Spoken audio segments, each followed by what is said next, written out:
Hello, everyone, and welcome to our session, AI and Analytics for Asset Performance Management.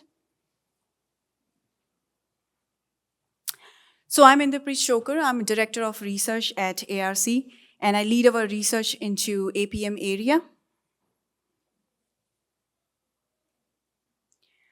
So I think by this, all of you know what we do at ARC. But if you think that we are only an events company, we are much more than that. There are hundreds of topics that we research about every year and produce market reports. And different analysts are assigned to various different areas. As I mentioned, I focus on asset performance management and connected worker technologies. We do work with the end users of the technology as well as providers of the technology. We have a global presence. We are across the globe. A little bit about me here. I've already introduced myself. So let's begin our conversation about asset performance management. I think what has happened is over the last few years, we have a very good understanding of what we mean by when we say APM. But still, when you get into the details, the definition can vary from person to person, from organization to organization, even departments and departments. So that's why it's always a good idea to go over what do we mean by APM. I think overall we would all probably agree that it is all about the technologies and processes, procedures that help us manage our assets better, improve the reliability and availability of the asset. And we have a number of tools that are helping us do that.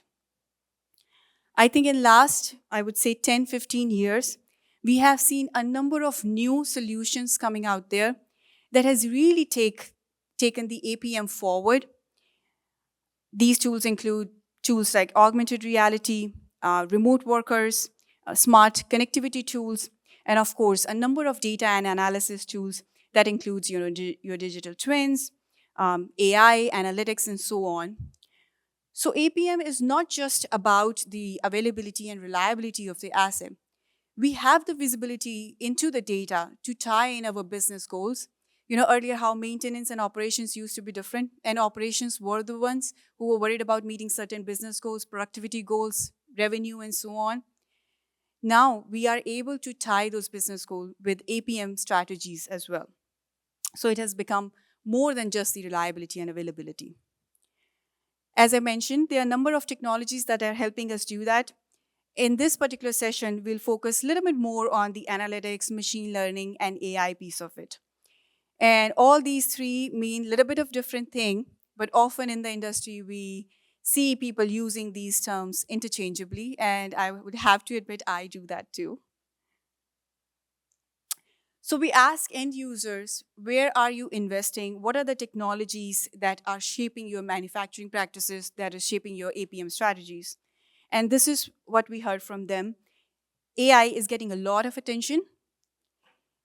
And what we did is we do this kind of survey every year. And if you look at 23 and 24, AI is still getting a lot of attention, but you see, even in 24, it still emerges at top, but the level of interest has gone up so much.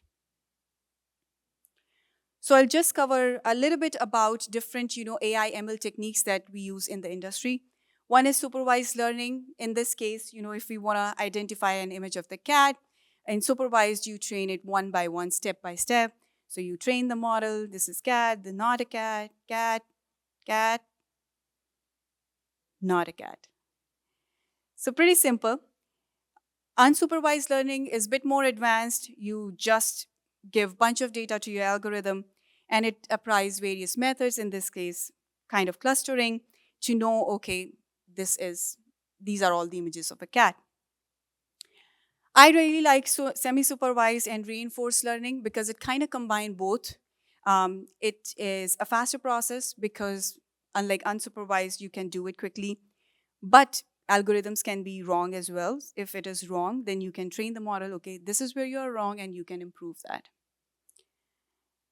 Then, we go a step beyond that, and then we have neural network and deep learning. Here as well, if you want to identify a cat, you have neural network, which is similar to how our brain works. Neural connections, you assign different weights, different parameters, and so on. And ultimately, you know that this is a cat. Deep learning is one step beyond neural network. And we are seeing the use of these technologies quite a lot in our industry as well from a very, very long time. Now, if our problem is a little bit different, if we want to know if cat is better than what, then also we can have this model, we can have a large model of this. In this case, we have large language model, which tells us that cat is better than dog. I am not saying that. LLM is saying that. I am a dog person for sure, any day. So this is what generative AI is, and it's getting very popular, getting a lot of attention from our industry as well, and rightly so. It has a lot of potential, lot of power. So we all need to learn more about it. Another new thing that we are hearing from last 1 year, I would say, picked up pace in last 2-3 months is agentic AI.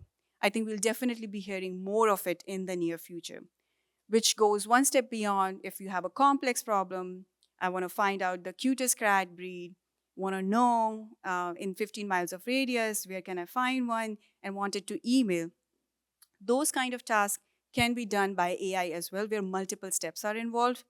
And that is agentic AI. It's a mix of ML, deep learning, Gen AI, and whatnot.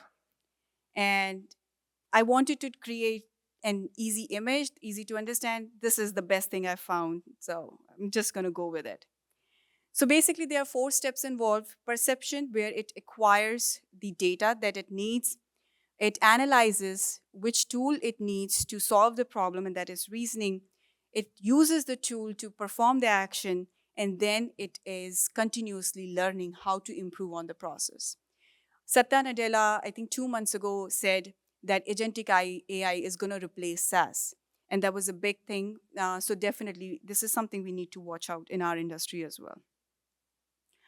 And you are thinking that how is this applicable to me in the industrial world? How is all these technologies are helping me solve asset management problems? Well, we have come a long way when we talk about asset management from step one, where we are doing, basic reactive maintenance to up until predictive and prescriptive.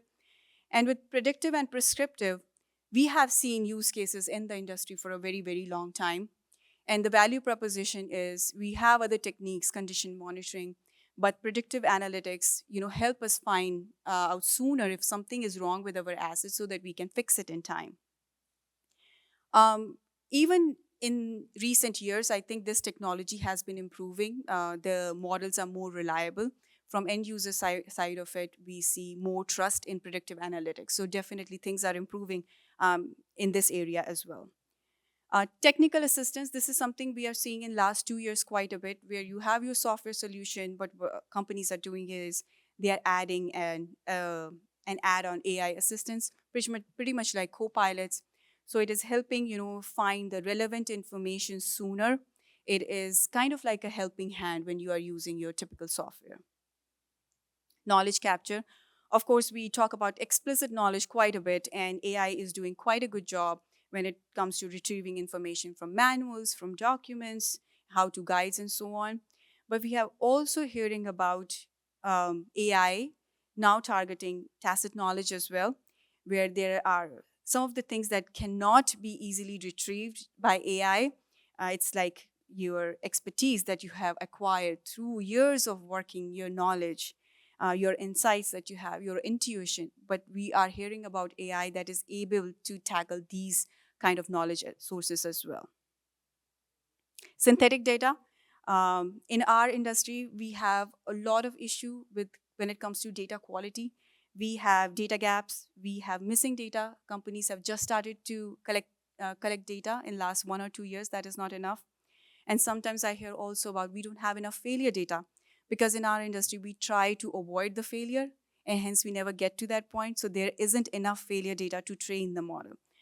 And we are hearing about how Gen AI can help with that. It can help us generate synthetic data. In consumer world, it has been, few years that they are trying to use some of these techniques to come up with anonymized consumer data. If you are using Gen AI to generate synthetic data in industrial world, I would like to learn more from you. So let me know. I haven't heard a use case from industrial companies as far as this go, but I still wanted to highlight that a lot of technology providers are talking about this. And we asked end users, what are the industrial AI technologies? How are you leveraging AI technology?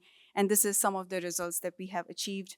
A lot of companies are are putting their investment into specific AI tools for different use cases. Knowledge capture is one major area. One thing that I was a little surprised to see was to see broad access to Gen AI, Copilot, and Assistant toward the bottom of the list, which was a bit surprising because we hear quite a lot about from companies that they are trying to use that. So this is what some of the things that we were seeing. With that, I would just like to wrap up my discussion and have our end user speakers uh, get on with their stories.